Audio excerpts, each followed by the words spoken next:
Welcome to the Eat, Train, Prosper podcast, where we provide you sustainable training principles for strength and building muscle, effective nutrition practices for improving and maintaining a lean physique, and practical lifestyle habits for becoming a champion of your own health, both inside and out. Hosted by Aaron Straker and Bryan Borstein. Welcome back to another episode of Eat, Train, Prosper. My name is Aaron Straker, here with Bryan Borstein as always. Today we have a couple topics we're going to dive deep into, especially now it being mid-March, 1 year after the initial lockdown started. But before we get into that revisiting topic, Bryan, what's going on with you? Hopefully my audio is better than it was last time. That would be fantastic.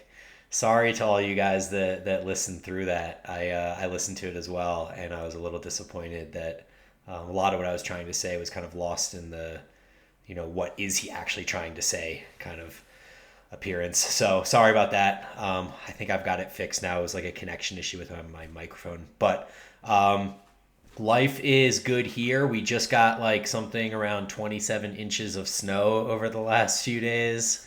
That storm that swept across the middle of the country was literally like centered where we are in the foothills of Colorado.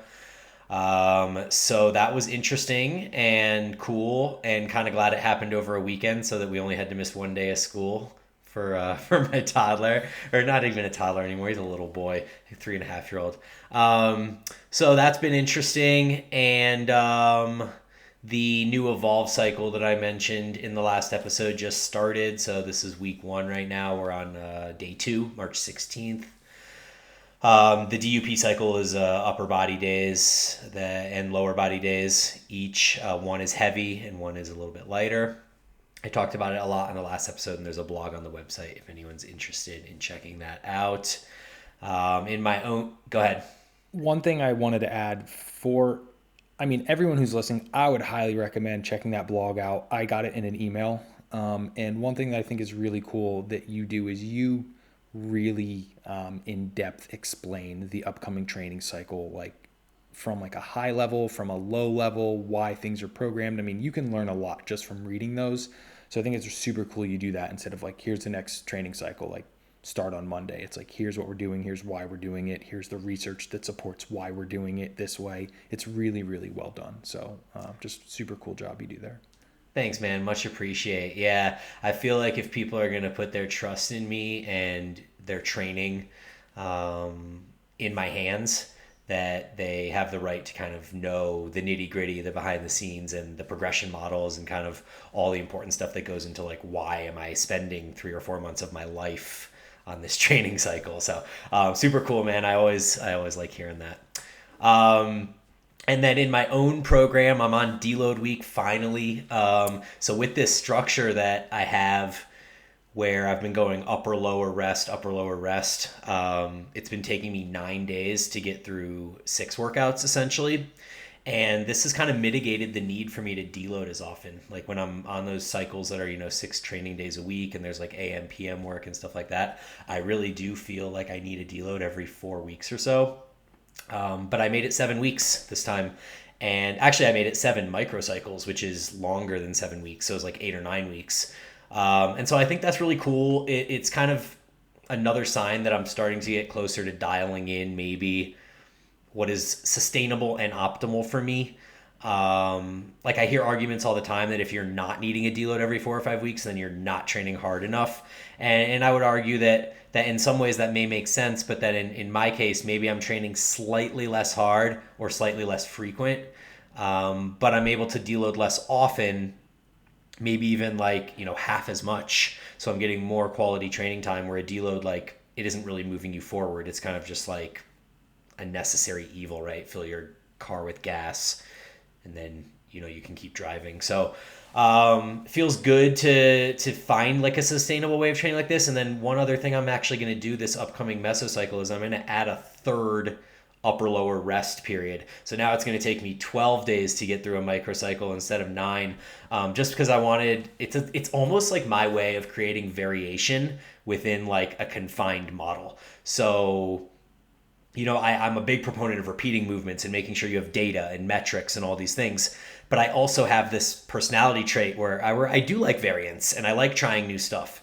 So essentially, what I'm doing is keeping the upper lower rest, upper lower rest, upper lower rest. I'm keeping those the exact same from the prior meso, so I still have all that data, and I'm just adding in another 3 day period that allows me to kind of incorporate some new movements, and it also makes it that much longer until I get back to doing the same movement again. Um, and I see two sides to this as well, where there's the one side that's like, oh, you're only training a movement every 12 days. So there'll be like more neural adaptations occurring. You're not actually kind of getting into those like really tough progressive reps, which I get. But I also think that at my level, I can go 12 days between doing a movement, and it's not like I'm then relearning how to perform said movement. So the variation kind of allows me to hit the muscles from different angles, and keeps me excited and engaged in my training. One question for you is with this third upper lower rest period or addition is are the first 2 days or the first two iterations keeping the same from the prior meso? So are you like Yeah, repeating so those movements? Yeah, so it's actually the fourth one that I'm adding in. The prior three iterations of upper lower rest are all staying the same. So I'm not changing any of that. It's still the same sequences in the same order and all that stuff. And then I'm just adding in another like 3 day sequence so that it takes it from a 9 day microcycle to a 12 day microcycle. So I should be able to then get some really cool data on whether adding in that third period or that fourth sequence, hurts or helps my progress. Yeah. Gotcha. That's I really like that, and it's something that I mean, this is like a personal opinion, just being completely honest. With the sometimes the like the really short, like microcycles or even mesocycles of like the 4 weeks or 5 weeks with the deload, and then you kind of change it up.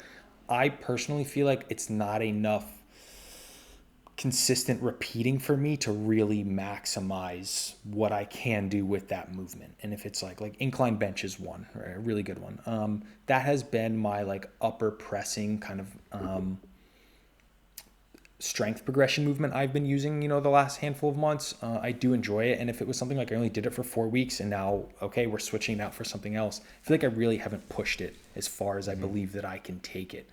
So it is cool that you're just repeating these over, a couple months now, or and continuing to chase the progression there. Yeah, it'll be a number of months. I mean, I've had this exact same setup now for through the whole first period, which was like 7 to 9 weeks, however long, maybe 7 microcycles. But even in like the programs that I put on Evolved and Paragon for physique, we do go like 4 week build deload, and then we keep the same movements for another 4 week build deload, and then we keep them for one more 4 week build. So we're keeping the same movements for 12 training weeks and 15 total weeks including deload. So I think that within the confines of like a general program, I think that that's like a really good estimate where some people might be able to continue progressing those movements for another mesocycle, another 4 week period. But some people maybe on the other side are like, ooh, I've done 8 weeks of this and I'm already starting to kind of falter here, and I'm not progressing as much. But I think that having that like 12 to 15 week period for repeating movements is pretty solid, like general median for most people. Agreed.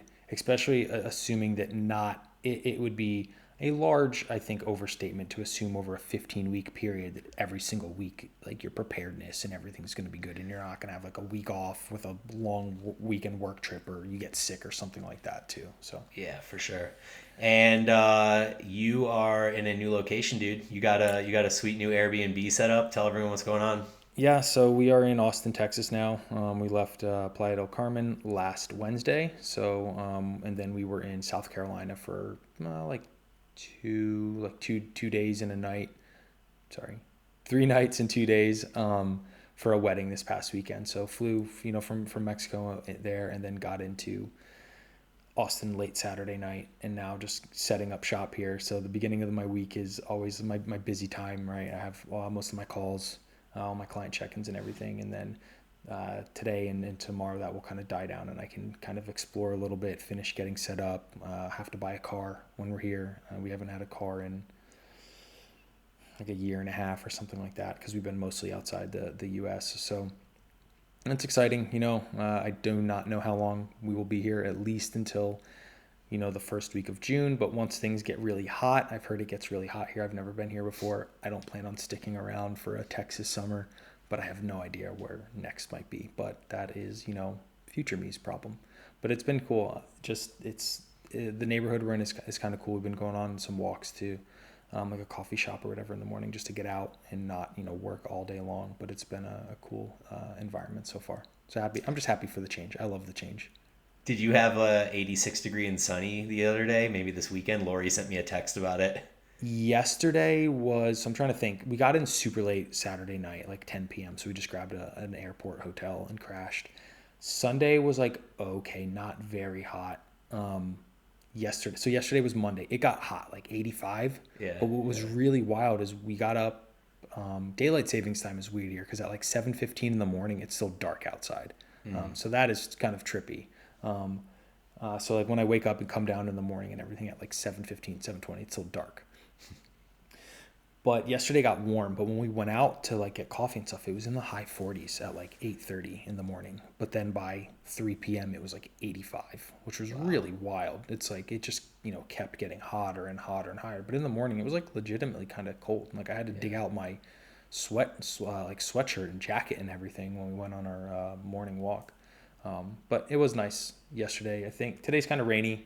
I haven't looked at the weather because we're just like, I'm just super focused on like, okay, I have all my work commitments I need to get done. I have these things. I need to get a car. And then after that, we'll kind of like, okay, what's the weather like? What other things can we kind of experience? I'm hoping to get back to the gym. I haven't had like a real proper gym session since last Tuesday. Fortunately, we kind of scheduled a deload, so it kind of worked out. But I'm itching.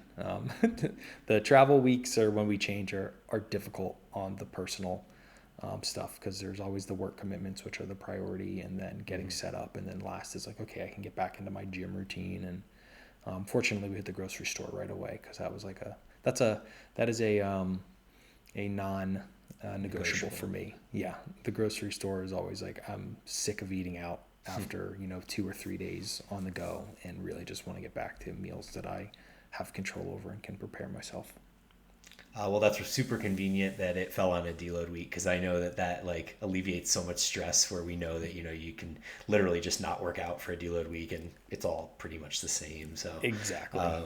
That's pretty cool. All right, cool. So our topic today, we are going to start reflecting on some of our training and experiences during lockdown. Now that we're exactly 1 year from when it all started, then discuss a couple things to consider when you return to the gym after.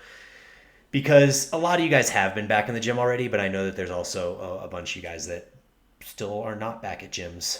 So hopefully they'll all be opening up here soon. And then the topic of the day is the breaking plateaus, what to do, how do you break a plateau, and we'll work our way there. Hey, do you want to drop some insight on kind of your experiences throughout quarantine? Yeah, so the first one that is a little bit different that I'm sure isn't talked about as much is transitioning from like training into a gym, and then I will share my lockdown experience. So when lockdown initially happened, we were living in Latin America, in Colombia, in Medellin. Yep. And they just like closed very abruptly. I was at the gym one day and the trainer came and said like, hey, everyone needs to leave, the gym's closed. And I didn't even really understand what he was saying, but like a big group of people kind of went over, and then I kind of like in my pretty poor Spanish back then was like, what and he's like, gym close now, leave. And I'm like, oh shit. Okay. And then I like messaged one of my friends who spoke English, and he told me, he's like, yeah, the gym's closed indefinitely. And I was like, oh shit, okay. So fortunately we were at this like apartment complex that had an apartment gym, but they of course closed that. And we were like, hey, can we rent some equipment? So we had 25 kilogram dumbbells, 10 kilogram dumbbells, and I think 15. So we had a little bit of a setup there. I had like one band, and we had like an ab mat, or like a mat. Yeah. Or like, and I mean, that was really it. And for me, it was like a very big the demand psychologically was so much harder than I had expected, because when you're really limited with that equipment, the only thing you can really do is push. Like you can load or progress, I mean, via like density, which is taking shorter rest periods or pushing your reps higher. So what it ended up being was like just super, super high reps with, especially leg stuff with those like 25 kilogram dumbbells. And it got really awful. Like, I mean, the days like I didn't want to do the training session because it was like, okay, last week I did, sets of 17 on Bulgarian split squats, and like this week I need to do 18. And it just, it got really, really brutal. And the training sessions were very, very just psychologically demanding. And I was not ready for that. That's something I think that's pretty common sentiment of people, is that like we all know and we're confident that like you can do sets of 30 reps and get hypertrophy. So like, you sit there and you're like, okay, I'm not going to lose all my gains. But then you're like, ooh, 3 weeks into this and I'm doing 30 reps of this and that and whatever. And suddenly training is just not even like fun anymore. You're just like doing it so that you don't lose muscle. Exactly, and that's exactly what it turned into. And what was a little bit different for me is lockdown in Medellin in the city was very, very strict and controlled. I could only leave the house or leave the apartment complex or leave the apartment we had 3 times every 14 days based on the last digit of my passport. So that was the only physical activity I got. And it got to a point where I would literally like pace in the apartment and listen to podcasts just to get in some movement. But the reality was like those workouts were my only physical activity. So it became like somewhat like cardio as well, just because it was the only thing I wanted to do. And I didn't want to like obviously let all the hard work for hypertrophy and stuff that I had made previously like waste away. But from a health standpoint too, like cardiovascular activity is very, very important. So it had to get all roped in at one, and then it just like that psychological demand and those really tough workouts were just like the only thing I had. Yeah, that's brutal, man. I remember when you posted about how you couldn't even leave the apartment and walk around, and that was the one thing that saved me in quarantine, was that we had this big neighborhood that we live in, and we could literally go walk freely wherever we wanted to go. And I was getting 15,000 steps a day because I was just bored and I was home all the time, so I was walking everywhere. I felt so bad for you. Yeah, it was a little bit difficult for those first like I'm trying to think, like six weeks, yeah, that we were like super locked down, and that's before we caught the kind of like humanitarian flight. And like, okay, it keeps going on. They keep pushing it 2 weeks, and we came back to the States and then went super rural, and it was like a complete 180-degree shift. Yeah, so for me, in my situation, I vividly remember in the end of February sitting in the place that I do work. It's upstairs of the gym that I was working out at the time. And I remember kind of just reading some stuff about COVID, and that there's like this possibility, like this long shot possibility that it could become an issue in our country. And I was like, you know what? I'm just going to order some dumbbells. I probably won't need them, but it'll be like a good thing to have around. I can train at home sometimes or whatever. So I ordered 20s, 50s, 75s, and 100s. And I paid exorbitant fees for them because I had to pay shipping, and it was like a last minute thing, and I just wanted to make sure they were there. And they still were delayed. And I remember the day that like the world shut down, it was like March 12th or March 13th or something like that. My dumbbells arrived that day. And I was just like, I was so happy because I was like, I can at least do something. So I had rings and I had these dumbbells. And then I also, at the same time I ordered the dumbbells, I went out to Dick's and I bought a bench. Ironically, they closed the next day for COVID stuff. So I got into Dick's, bought the last incline bench that was available, incline adjustable bench, got it home. And then my dumbbells arrived the next day. So I at least knew that I could train doing something. Like I knew I couldn't back squat, and I knew I couldn't deadlift, and there were a number of different movements I couldn't do, but I had up to 100-pound dumbbells. Like I could split squat my face off. I could single leg RDL. I was dumbbell bench pressing, no problem.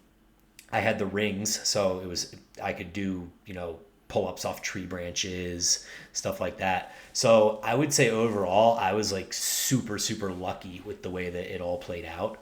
And I I like dread the thought like of like a sliding doors scenario where I'm in your position, and instead of ordering those dumbbells, I'm like, no, everything's gonna be fine, and like, it'll be all right. And I go home and I'm like, oh shit, it's March 13th, and now I'm doing 30 rep sets of split squats with a weighted vest on.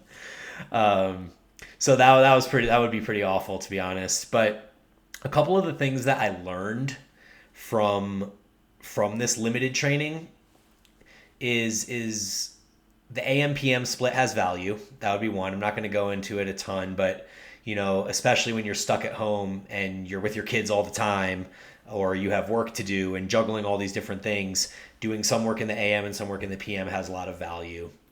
Um, if you lack the ability to do variety of different exercises, you can do a lot of sets and reps of one exercise.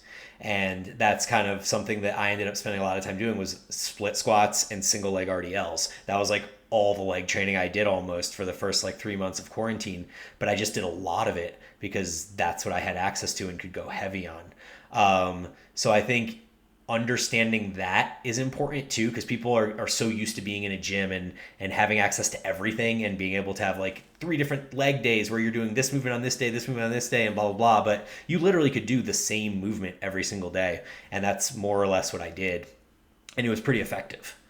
um, Importance of single leg work, that's kind of what I just talked about. But when you don't have a lot of weight, like being able to do single leg work is just a huge coup in the challenge against COVID. Um, and yeah, I mean, I had 3 to 4. I had 4 sets of dumbbells, and there's a lot that you can do literally with 3 sets of dumbbells. We even have like dumbbell physique program that is, we expect you to have 3 sets of dumbbells, a light set, a medium set, and a heavy set. And then we give you a wide rep range, and we're like 6 to 25 or something like that. And you literally just work with what you have, and you work somewhere within that rep range. And, you know, 1 to 1, like maybe it's not as ideal as going to the gym or as fun as Aaron kind of said, like doing sets of 25 isn't fun, but it can get the job done. And I think that that's the one thing that many people realized as they're kind of getting out of training at home with limited equipment and back into the gym setting is that they really didn't lose as much as they thought they did. Yeah, the one thing I did want to kind of touch on before we move into the next kind of part, which is returning to the gym, there were the silver lining, I guess I could say, is there was a lot of like really impressive creativity coming out of people for Totally. making the best of the situation. There are 2 things that I would, or I guess 3 that I'll kind of bring up, and then I'll kick it over to you to see if there's any ones that you saw or were kind of standouts. The first one for me personally is I had always not really enjoyed, or what I should say is I never properly learned how to do them correctly, any kind of heel elevated stuff, because it was like my balance would have to be a little bit different, and I just never was forced to learn how to do it. So quarantine really forced me to learn how to do heel elevated stuff correct to target my quads. So that was like a silver lining for me. The second I will say is deficit feet elevated push-ups. Oh my God. For a chest exercise, they are fantastic. That was my go-to. And I mean, it blew me up every single time I did it. And I would get crazy sore from it, which was really, really interesting and I did them unweighted too. I would just use volume and try and push reps. So that was really, really an eye opener for me. And the third one, and in my personal opinion, this is the best thing to come out of quarantine from a gym standpoint, the dumbbell roller hack squat. Fantastic. Like for someone who has limited equipment, just some dumbbells and a foam roller, what you can do to your quads with that. I mean, I think it's the best thing to come out of quarantine. It's such a fantastic like home gym or minimal equipment movement for legs. I 100% agree with all of those. Quick question on the foam roller hacks. Did you find that you would get sore from those? I'm trying to think because I only had them for a period of maybe 3 weeks before a gym opened where we were, and we're like, all right, well, the gym's open. I'm gonna fucking go. So I just don't really remember. Um, I I don't remember. I think probably not because at that time we like were back in the States. I had access to a bunch of food again, so like my food was increasing, a bunch. Um, but you know what I do remember? It would make my adductors very, very sore. Interesting. Yeah. So I love them. I love them. I think that they're a completely viable movement to build your legs on their own. With that said, I do have a couple problems with them. I don't like that they're a grip dominant movement because I feel like the dumbbells are like a little clunky, especially as they get bigger. They get in the way. There's distractions with the grip component that don't exist, when you can just lock yourself into a hack squat or a leg press machine. And that's obvious. Like, I don't think that makes that a bad movement. It's just in comparison to like what you can do with a regular gym. Of course. And then also the total loading capacity of the movement is really low in that, like, I hack squat depending on the machine somewhere from like 300 to 400 and change. But on a dumbbell foam roller hack squat, I'm using like, 70 to 100 pounds per hand. And that's like a set of failure between like 5 and 10 reps or something like that. So I think that the overall loading capacity is a bit lower. I never got sore from them, and we always talk about this. I don't think that being sore has any sort of impact on whether you're getting bigger or making progress or anything like that. But I think it is an interesting fact that I get sore really gnarly from hack squats and leg presses, but I very rarely would get sore from foam roller hack squats at all, even with like 5 sets of 10 reps or something like that. So I think that actually parlays perfectly into things to consider when you return to the gym, because this was going to be one of the examples that I used, in that the foam roller hack squat doesn't prepare you for a hack squat. In that if you're doing 5 sets of 10 on a foam roller hack squat at home and you're going close to failure with that by no means that you should go into the gym your first day and be like, well, I've been hack squatting, so now I can do between 3 and 5 sets close to failure on the hack squat and be just fine. I agree 100%. It is kind of, I think it's maybe a bit of a disservice to the dumbbell foam roller hack squat to call it a hack squat, because I guess it's the most similar thing to create a bridge via a naming mechanism, but it really isn't. It's a much more of an upright movement as opposed to the hack squat. You're tilted back a little bit, and you can't load it nearly the same. Yeah. But yeah, I would agree with that. Just thinking that, okay, I've been hack squatting, I'm gonna go. It's not. We're not comparing apples to apples, really. Yeah, so that's kind of, I think, the main point, and kind of the main consideration when you return to the gym is avoid doing things that are going to just leave you hobbled for many days in a row. And remember that the effort and the volume that you use as you return to the gym needs to be significantly lower, because these movements that you can do at the gym are so much more demanding. So I think that can apply to a lot of different movements across like the broad spectrum of movements. But like if you were doing sissy squats and then you expect that to transition into like leg extensions, again, I don't think that's a viable comparison. I think, anytime you introduce a new movement at all, you're likely to get sore. So like if you've been doing dumbbell curls and you go to like a machine preacher curl or something, I don't think you need to worry about that, because a dumbbell is probably a better tool than a machine preacher curl anyway to target your biceps. But a lot of the alternative movements that you're doing at home are not equal to or better movements than that you would be able to do at a gym. Plus, considering that it is a new stimulus, a novel stimulus, which will leave you a little bit more fatigued, a little bit more sore, and a little bit more damaged. Yeah, something that I wanted to add is one of the first things with returning to the gym, and I remember this was 100% true for myself. You can create that equal stimulus with significantly less load and volume just to the time off. And this isn't necessarily a bad thing. For me, I remember being excited that I could use less weight, but I was still getting like equally as fatigued. I still got that fatigue feeling in the muscle like a couple hours later. And from the risk, I would say, with transitioning back to the gym and increasing too quickly is your muscles will adapt and return more quickly to performance, I guess I should say, or a level of performance than your connective tissue. Mm-hmm. So, playing it smart and taking it easy and understanding that is going to help your joints in the long term because they will not generally adapt as quickly as the muscle will. So when you're increasing, or trying to get back to where you were quickly, that is a potential risk. Yeah, totally. Good point. And I think the general kind of conclusion to this section is just that things need to occur gradually. So, if you're going from a dumbbell foam roller hack squat for 5 sets, you probably only need one working set of a hack squat within 4 or 5 reps of failure to equal a similar impact on your body, given that it's a novel stimulus, and then see how that goes. Then the next session, you can do 2 sets, 3 to 4 reps from failure, and then 3 sets, 3 reps from failure, and kind of just base how much you increase your effort, proximity to failure, and your volume on what sort of result you felt from doing it the prior time. And like one example to give another one is the towel leg curl, the slider leg curl. Like in quarantine, it's a great movement. I actually convinced myself when I was doing those that they were just the exact same thing as leg curls, because they made my hamstrings cramp up so hard, and I would be like wobbling and shaky afterwards, and the pain was just wretched. And I was like, in my head, I was like, wow, I'm really growing my hamstrings right now.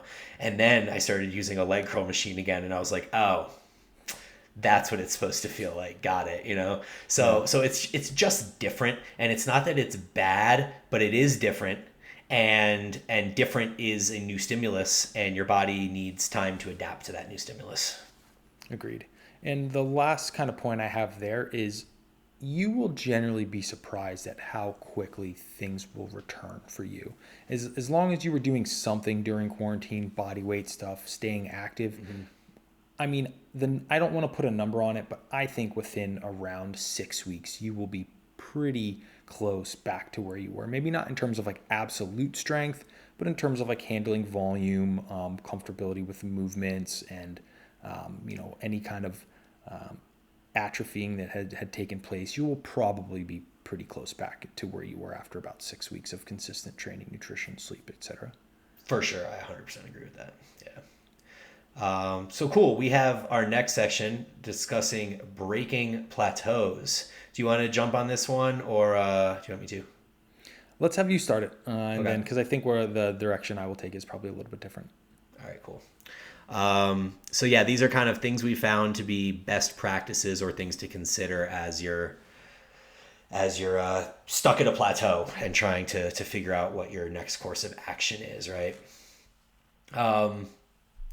So I think that the big rocks are like the important thing first. Like, you have to make sure that you're eating enough food, and that you're sleeping enough, and that your stress isn't too high, and all these different things. Because, and I don't want to go into that too much, because I feel like that's some of your stuff. That's exactly where I'm going. Yeah. Shit. Okay.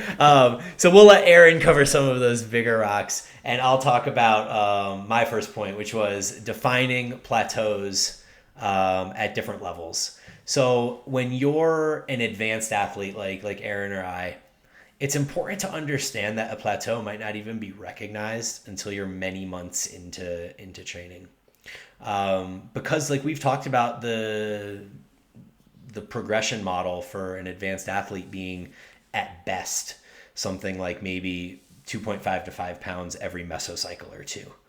So, I mean, even if you did that as an advanced athlete, you're looking at adding like 20 to 30 pounds to a lift over the course of a year. And I don't know too many advanced athletes that are doing that. So when you think about, that over the course of, maybe more realistic is like you add 5 pounds or 10 pounds every 6 months to a lift, it becomes really, really difficult to assess whether you're even at a plateau at all.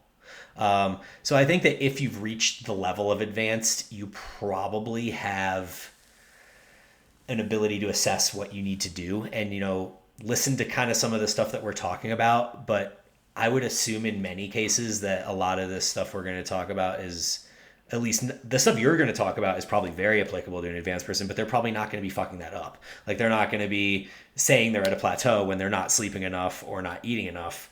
Whereas somebody who's an intermediate could potentially be doing all those things right lifestyle wise, but it could be their training that is actually the mitigating factor in allowing them to progress forward. And that's kind of some of the area that I wanted to cover. But I think it would be better actually for you to go into the big rocks first and make sure that stuff is handled before I go into like the nitty gritty of the training stuff. Yeah, and one thing that's really interesting that I like that you brought up is you were saying someone who's like an advanced athlete probably is already doing all of these things.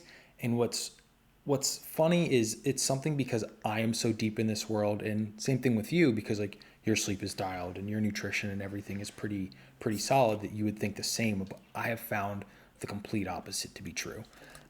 For example, there's someone who I was talking with a handful, or it was about like a year and a half ago at this point. High level power lifter, right? Squats over 500 pounds, bench presses, I believe over 400, deadlifts like 600 or 700, like super strong. And he's not a big guy. He's maybe 180, 190 pounds, right? Not huge. We went through his like, we like audited his like nutrition and stuff. Dude was eating like 1,800 calories a day. He's at the gym all day long, doing all sorts of different, admin stuff, and just like wouldn't eat because he was super busy. And I was like, oh my God, I can't believe you've made it this far with these like massive gaps. And because of his like work commitments and stuff, there'd be nights he would only sleep like 4 hours per night. Because he'd have to open up the gym like stupid early. And then he would, be like unwinding after, a night. He'd go to bed at like 11 or midnight and then get up at 4 and go to the gym. And I mean, some of these things are just like these massive holes that when you fill these, I mean, like if you were at a plateau by these sorts of things, you will be able to just feeding yourself enough, not going in and trying to, hit maximal loads on 4 hours per sleep are huge. So the big kind of five or six that I have here, five are sleep. So if you're sleeping, 5.5, 6 hours per night, and you think that that is fine, objectively, it is not fine for optimal performance and recovery. Especially at night is when your body is producing, your testosterone, your growth hormone, your IGF-1, these things that will help facilitate your recovery capacity. The more you sleep, the better off you're going to be in that regard. Stress levels, managing stress. So if you have a super stressful job, life, etc., cortisol and testosterone generally work in an inverse relationship with each other. So when people with super high natural levels of testosterone, they're generally super chill. Cortisol levels are very, very low. Conversely, you find like your crazy CrossFit athletes who just train 7 days per week and run themselves into the ground, they generally have like your HB axis dysfunction. Their cortisol levels are crazy, crazy high, and they are in kind of what would be considered like hypogonadal levels of testosterone. Recovery. People, again, going into taking enough rest between training sessions. You shouldn't be training 7 days per week. And like the stress and the sleep feed into that recovery and fueling yourself optimally and kind of understanding. One of the little aside I'd like to cover is let's say you're plateaued from a strength standpoint, right? I don't think we really talked about plateau, how we're defining it. So let's say from a strength standpoint, is your goal really to get stronger, or is your goal to like get stronger but have like six-pack abs and be shredded and beach ready and everything? Because those are, not the same pursuit optimally at the same time. So understanding like, hey, if you want to get maximally strong, probably not going to have unflexed abs, because it, or maybe you don't know, but you should know that it's not like being shredded and being as strong as you possibly can like are generally not the term mutually exclusive comes to mind, but I think that's the incorrect term or incorrect usage of it. But basically what I'm getting at is if your goal is to get maximally strong, you're going to want to increase your body fat levels just a little bit to support that. Alcohol intake is another one. Alcohol intake will play into that recovery. So if you're like, drinking all weekend and then coming in and maxing on Mondays or something like that, you're going to have poor training sessions because of alcohol's impact on fuel oxidation and recovery. And then the last, joint integrity. If your joints are screaming at you and you need to, we kind of talked about this, I think, on last week's episode. If you need to spend 40 minutes on the foam roller and flossing all your joints and all these things to make it into your training session, from an integrity standpoint, your joints are not in a great position to support, maximal contraction. And if you are always have these nagging injuries, and you have to think about, are my knees warm enough and, pain-free at this point in the training session to attempt these loads, it's again not optimal in terms of maximal force production and giving your body the best fighting chance to perform at your most optimal levels.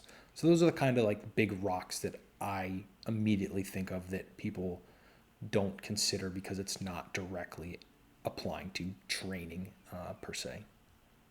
No, all really good points. I'm glad you covered all of that.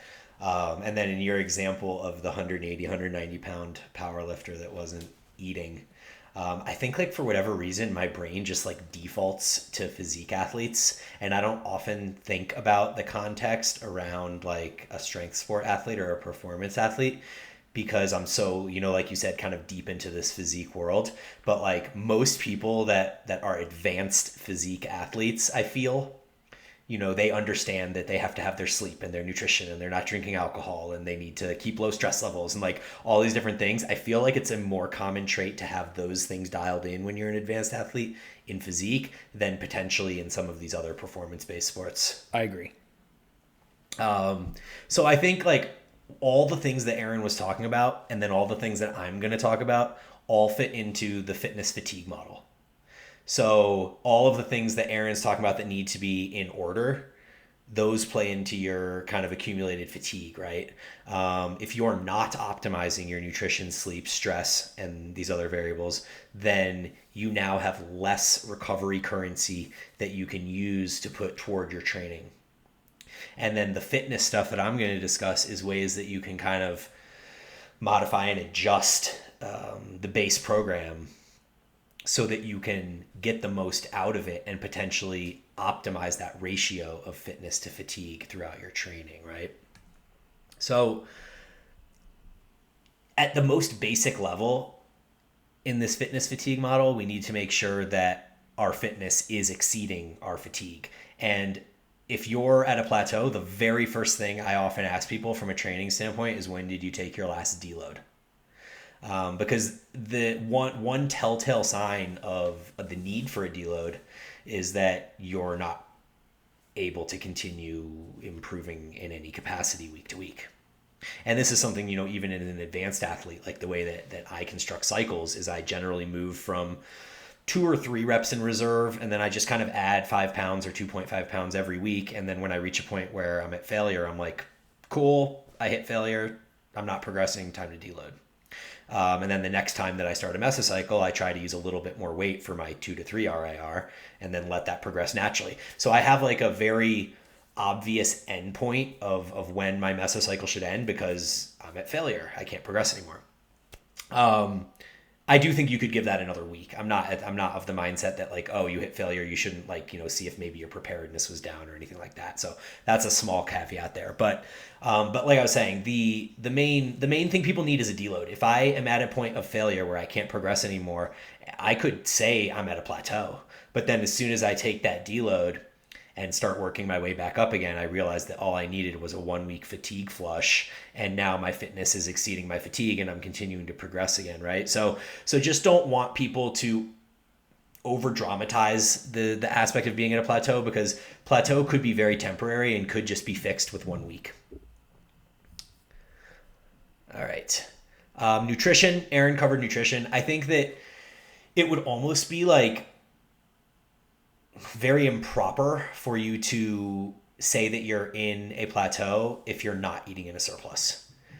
Even at maintenance, like, I mean, at maintenance, I still would expect like progress to occur because maintenance is really like a floating target. So as long as like the majority of your maintenance days are like slightly above maintenance and maybe you have a couple slightly below maintenance, but as long as your like general trend is that it's like maintenance or maintenance plus, we'll call it, then I think that you can be progressing. But if you're at maintenance minus, or below maintenance, you have no business saying you're in a plateau because go for it. What you got? So one thing I just wanted to iterate that you said is maintenance is a moving target.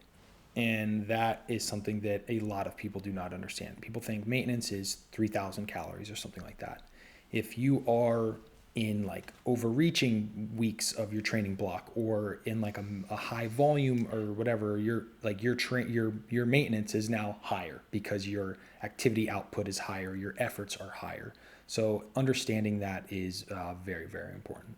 Yeah, and I mean, even to break that down further, if you have a day where you are walking around Disneyland with your kids and you accrue like 20,000 steps, your maintenance for that day is not what your maintenance is on a day where you do 10,000 steps or 8,000 steps or whatever. So, day to day, your maintenance changes based on your NEAT and other activity levels. 100%. Um, so once you kind of realize that maybe you really are plateaued and that you take your deload and you kind of give it a couple weeks to flush out your system and you work back up and you add weight and 3 weeks go by and you're like, okay, I'm still plateaued. I'm not making any progress. What do we do now? I think that you could be needing just an entire program redesign. But I think that before you go and redesign your entire program, it's important to look at volume, frequency, and intensity, right? The three variables that we always talk about. And I actually want to start with frequency because I think that this is the key to manipulating your way through a plateau. And an example would be that if you are plateaued on something and it's for strength, then neural adaptations require you to perform that movement more often. So, like powerlifters, when they're specializing in a movement, they'll increase the frequency of that movement from like 2 times a week to 4 times a week. Not with deadlift, because that's got its own issues. But with squat or bench press, they'll increase frequency from 2 times a week or 3 times a week to 4 times a week, 5 times a week, whatever it is, because doing more of this movement increases your skill and helps you get stronger faster. In hypertrophy, we can use frequency similarly. And you may find that you get stronger just because you're doing it more.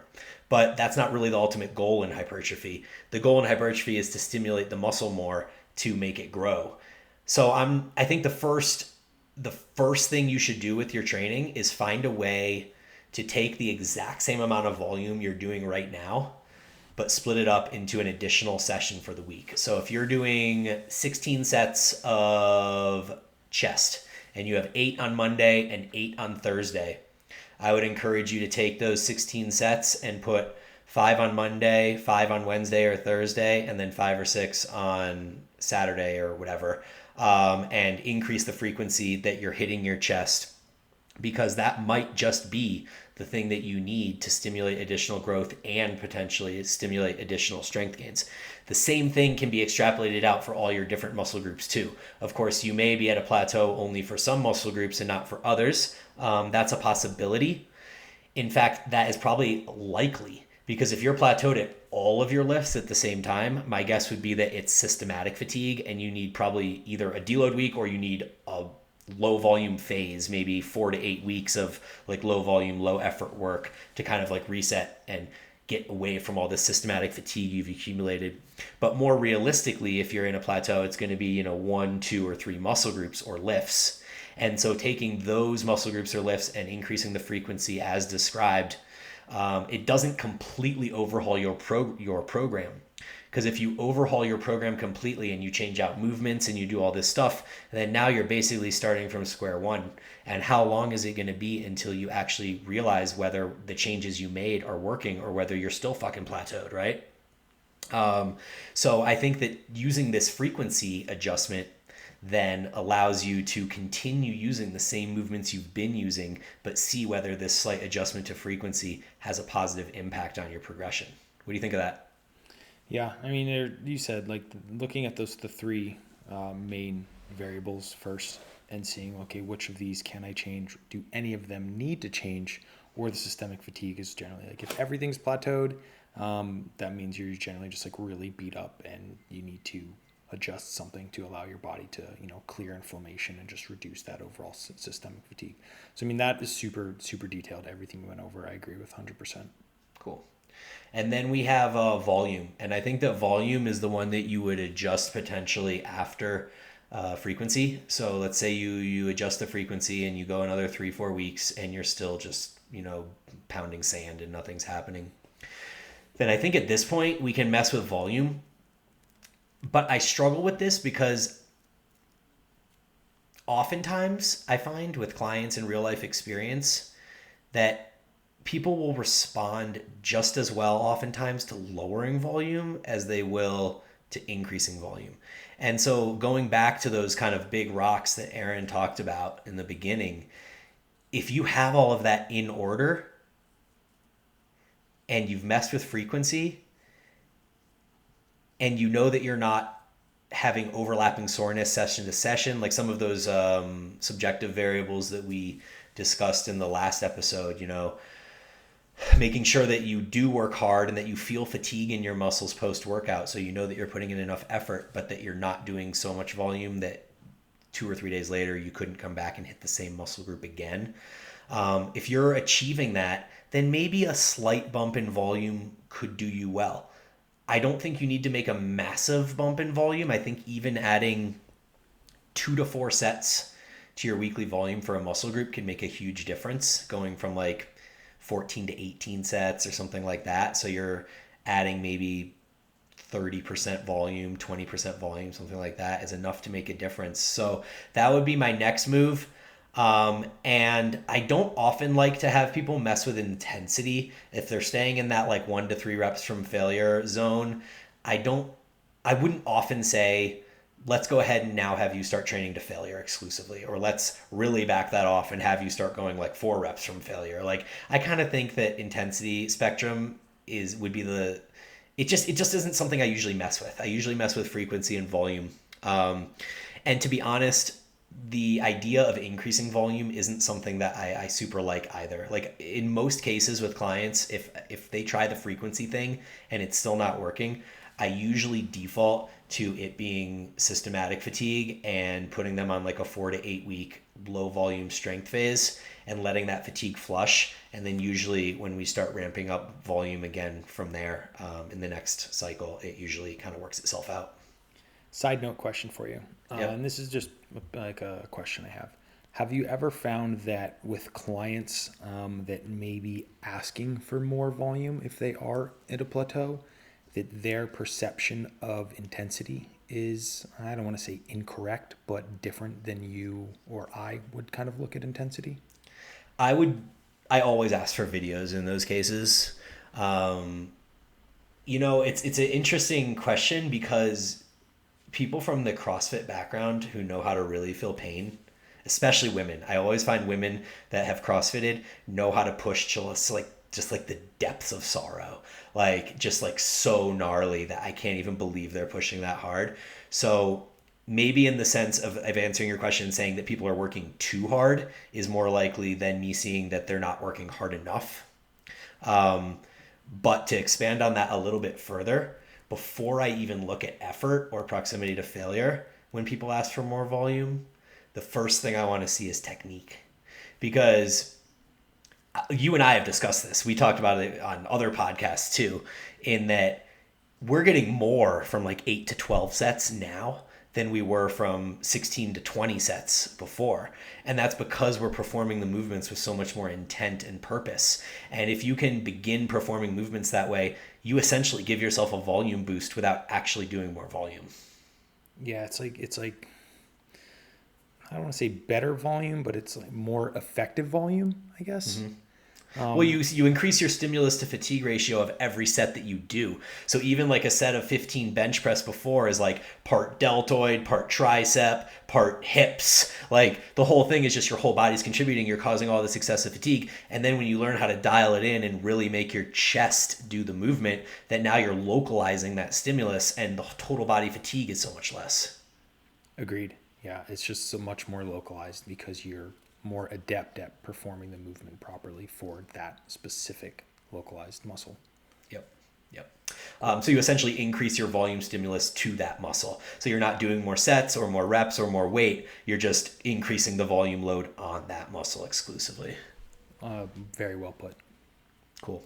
That's all I got, dude. I think that's pretty much my views on breaking plateaus, and I don't have a whole lot to add.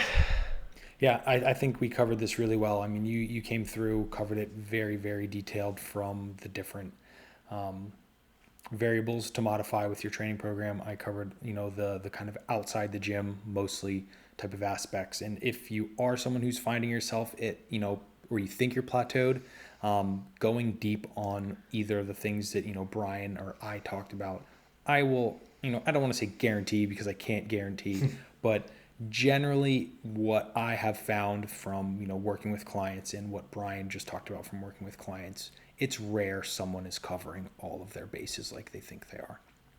Yeah, for sure. And hit those big rocks that Aaron mentioned first, because messing with training is really like a last resort. Like, as long as you're on a decent program, like if you look at your program and you're just like, oh, this is a shit program, then get a new program. But like once you're on like a decent program, handle all the big rock variables that Aaron mentioned, and then kind of work down the order of importance to the stuff I talked about. Yep. Awesome. So another really solid episode, Bryan. Thank you guys for taking a listen, and we will talk to you next week. Thank you so much for listening to Eat, Train, Prosper.